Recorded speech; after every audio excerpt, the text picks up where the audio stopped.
What is funding from equity investments and how does it work? Well, in general, you are simply selling an interest in your business.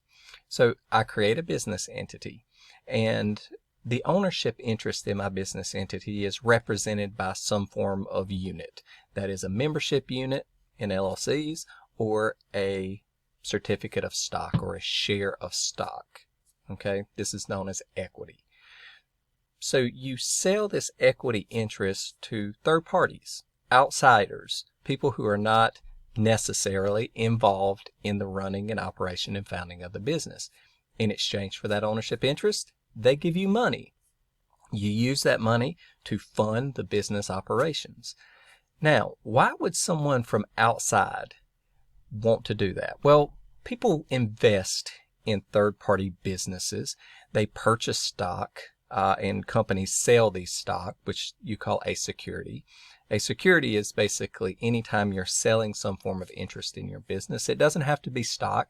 It just happens to be some scenario where someone purchasing something from you is depending upon you to earn money and return it to them.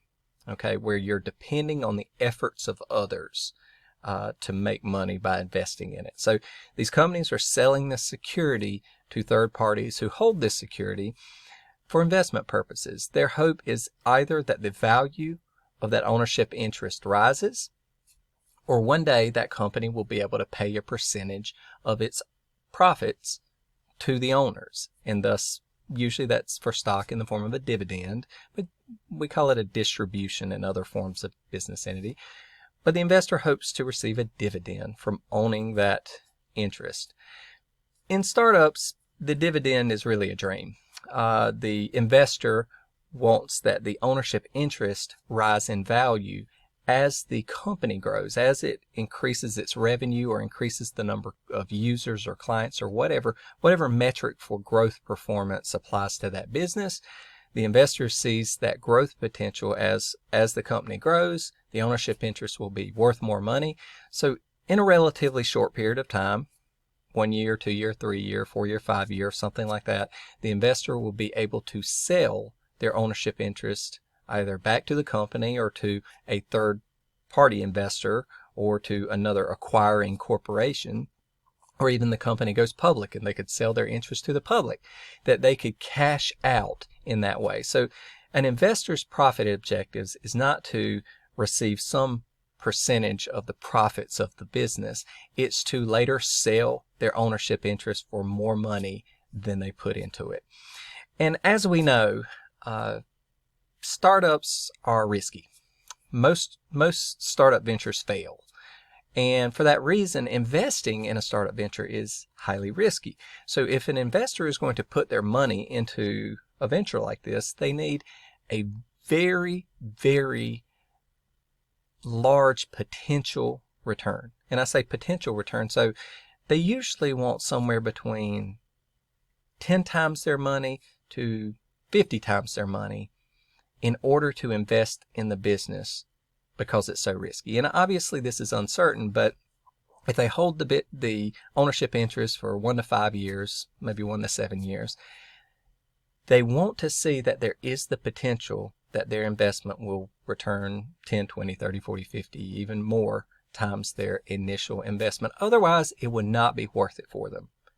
Because if there's only, let's say, a 10% success rate or probability of success, and I invest $10,000 and I have 10 investments at this rate, all of them I put $10,000. So I've invested $100,000. Now, if one of them is successful and all of the others lose all of my money, they all go out of business, well, I need that one investment to at least make 10 times my money just to break even. And really I wouldn't break even because this would happen over a multi-year period. So I need a return on investment at least 15, 20 times my initial investment to even receive a market rate of return of something like 10%, say over the various years. Well, with that being said, every investment that I make has to have that potential rate of return. So that's what investors are looking for. So the reason I explain this is because investors are not generally going to be interested in putting money in your small business, like a coffee shop or something that's not scalable, repeatable, and has the potential for market disruption, rapid growth, and acquisition by a larger player in the field. Because these smaller, slow growth businesses, once again, don't have that potential return over that stated period of time.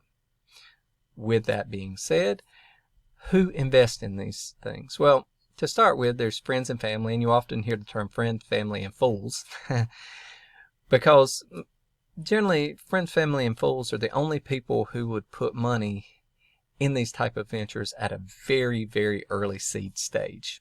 Okay, so that's where these ventures oftentimes get their seed funding. The co-founders put money in, they work for the business, and they get investment from friends, family, and fools.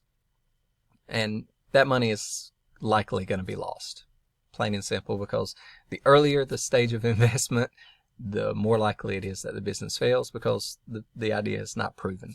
Now, later on, when you start to get some traction in the market, intellectual property rights established, some branding out there, some market awareness, that's when you're going to start to attract people like angel investors. And these are high net worth individuals who generally come together as a group to put money into these high risk ventures with the hopes of outstanding return. And this will be a very small part of their personal investment portfolios. Wealthy individuals maybe take a few $100,000 to a few $1 million when they've got perhaps $100 million portfolio of investments across stocks, bonds, real estate, everything. That alternative investment of startup ventures might be some small portion. They put their money in this group and they invest in startup ventures. Okay. And then you have the professional firms that do it. These are venture capital firms. And these are money managers who get out there and they go find wealthy individuals or other money funds who need a place to put their money to have access to these alternative investments, these higher risk type ventures. And these money managers will say, all right, look, we will find the investments, we will manage the money, we'll take a management fee, and we'll take some portion of whatever profits we make for you. But invest your money with us, we will reinvest your money in startups, and you'll make money. So VC firms are professional investors that do this for a living, that get a management fee for investing other people's money in startups. We're an angel group. These are high net worth individuals coming together to kind of do it themselves as a collective group. And these are the people that are investing in startup ventures. And this is what you need to consider or understand as a startup owner. You're selling an ownership interest in your business. The expectation there from investors is that they receive some multiple of their investment based upon the amount of risk they incur by investing.